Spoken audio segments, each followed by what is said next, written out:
Welcome to the Brain Alpha. Today, we're unpacking an incredibly powerful explainer on a topic that, let's be honest, touches almost every single one of us.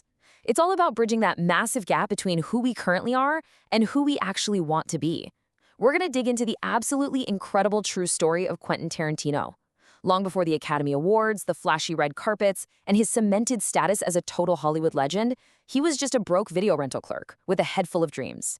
So how does a guy who was literally considered a nobody transform into this world-shaking filmmaker? Well, it wasn't luck, and it wasn't just raw talent either. It actually came down to one single brutal night of self-confrontation that flipped his entire life upside down. But before we get to his story, let me ask you a question. Are you currently stuck waiting for your life to start? Do you ever catch yourself thinking, man, I have so much potential, but then you look at your day-to-day reality and, well, nothing is changing? You come home completely exhausted, you crash on the couch, and you start endlessly scrolling through social media, secretly hoping that someday, somehow, the universe is just going to discover you. You're waiting for the perfect moment, the perfect amount of money, or the perfect connection to finally begin. If that sounds familiar, trust me, you are definitely not alone. Okay, let's dive into this. Section 1. The Video Store Clerk, a Manhattan Beach Story. To really understand how to break out of this cycle, we have to look at Tarantino years ago. Not as the superstar director we know today, but as a young, movie-obsessed clerk working for minimum wage in Manhattan Beach. He spent his days arguing passionately about obscure movie trivia with customers. Basically, he was living in the fantasy. You know, that comfortable delusion that just because he loved movies so much, someone would eventually walk into that store, spot his special genius, and hand him a multi-million-dollar movie deal. But one day, that delusion completely shattered. He took a hard look at the reality.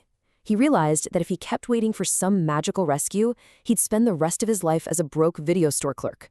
Just another dreamer who was all talk. Relying on luck was a guaranteed ticket to nowhere. Moving right along to Section 2, the illusion of someday and why we stay stuck. That harsh realization brings us right to the reality most of us face today, which is the illusion of someday. We love telling ourselves that someday we'll start that business, someday we'll write that book, or someday we'll finally get in shape. And we protect this illusion with a massive fortress of comfortable excuses. You know the ones, I don't have time because of my job, I gotta save up more cash first, the timing just isn't right now, or I don't know the right people. These comfortable little lies protect our ego from the terrifying risk of failure. Because hey, if we never actually start, we can never fail, right? But while these excuses protect our pride today, they absolutely destroy our future. So the crucial point is this. As long as you are blaming your circumstances, like the economy, your boss, your lack of free time, you are literally handing the steering wheel of your life over to external forces. You're making yourself a passive passenger. Complaining about your environment doesn't move you forward a single inch. Until you take back that wheel and accept total responsibility, progress is impossible. Zero. Which brings us to Section 3, the Midnight Self-Audit. Facing the dark truth. This is the very turning point of Tarantino's life. He didn't just casually decide to change his life over a cup of afternoon coffee. He initiated what we're going to call the Tarantino method. It's this brutal, no-nonsense self-audit conducted in the dead of night to permanently shatter those comfortable illusions. Now, here are the physical requirements for this intense exercise. And listen, you cannot skip them. First off, wait until midnight, or at least whenever your house is completely dead silent. Second, turn off your TV, your phone, your laptop. Every single screen must go dark. Third, you've got to use a real physical piece of paper and a pen. Do not use a notes app on your phone. Writing by hand physically engages your brain and traps your thoughts on the page so your mind can't conveniently edit or delete them. Finally, you sit there and you face your darkest truths. You ask yourself, where am I failing and how am I making excuses for it? Now, you might be wondering, why does this literally have to be at midnight? Well, during the day, your brain has built-in escape hatches. If you try this at, say, 2 p.m., your brain will jump in and say, oh, I have to respond to an email, or I'm busy right now, I'll just think about this tomorrow. But at 1 or 2 a.m., when the whole world is asleep, that I'll do it tomorrow escape hatch is locked tight. There is absolutely nowhere to hide from yourself. I gotta warn you right now, this is not supposed to feel good. This isn't some fluffy positive affirmations exercise. This is painful surgery. When you strip away all your excuses, you're left looking at the raw, unedited version of yourself, the time you've wasted, the cowardly choices you've made, the reality that you've been hiding from. You have to actually taste that despair. You must allow yourself to feel the intense discomfort and disappointment of your own stagnation without justifying it. Because that pain, that is exactly what will forge your conviction to finally change.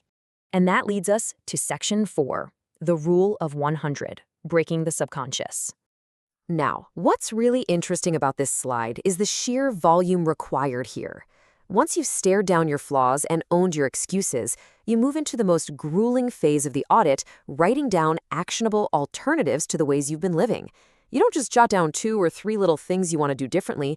You force yourself to write down 100 actionable alternatives. Yes, literally 100. Here is exactly what happens in your brain when you attempt this. The first 20 items, that 20% slice right there, they're generic. They're just the things society tells you to do. Wake up earlier, eat healthier, read more books. They aren't bad, but they aren't uniquely yours. Then, around item 30, you hit that 10% slice, the wall of exhaustion. Your brain completely dries up. You'll feel an intense physical urge to just quit and go to sleep.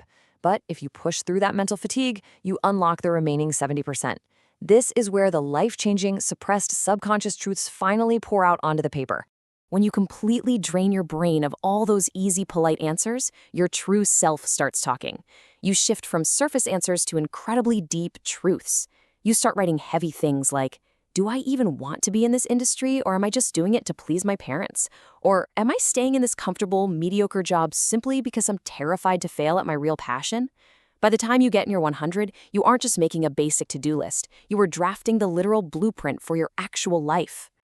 Now, let's be super practical for a second. Doing deep, intense self-reflection like this is mentally exhausting. If you sit down tonight and try to force 100 deep truths right out of the gate, you're probably going to quit in frustration.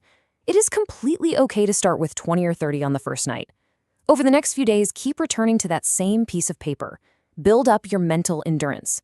The goal is the depth of the answers, forcing your brain past its breaking point, even if it takes a few sessions to hit that magic number of 100.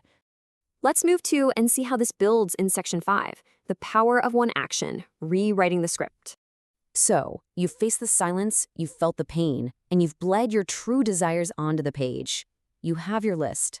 But here's the catch, and it is a really harsh truth to swallow. Writing that list changes absolutely nothing. 0% of your life.